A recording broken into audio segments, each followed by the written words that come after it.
Hello नमस्कार. तुमचं आमच्या यूट्यूब चॅनलमध्ये पुन्हा एकदा स्वागत आहे.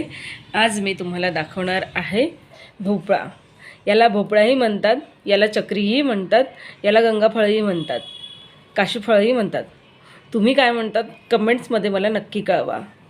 तर आपण बघूया, हे कापून बघूया आणि मग याची रेसिपी मी तुम्हाला नेक्स्ट एपिसोडमध्ये दाखवेल. याच्यामध्ये जो लांबट असतो त्यालाही भोपळा म्हणतात आणि जो गोल असतो त्याला चक्री म्हणतात. तर आपण हे आता कापून बघूया कसा निघतो. आणि हा ना उपवासाला चालतो. तुम्ही याचा शिरा बनवून खाऊ शकता आणि भाजीही बनवून खाऊ शकता. तर बघा मी कापते.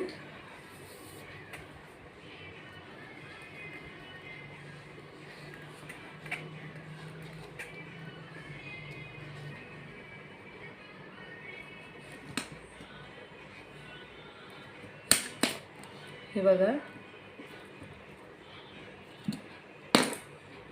हे बघा किती छान निघाला, किती पिवळसर निघालेला आहे.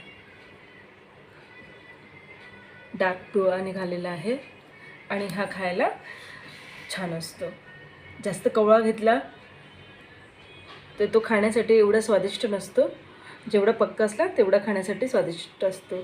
आणि घेताना बिया चेक करून घ्यायच्या. ज्या निब्बर बिया असतात तर समजायचं की हे पक्कं फळ आहे.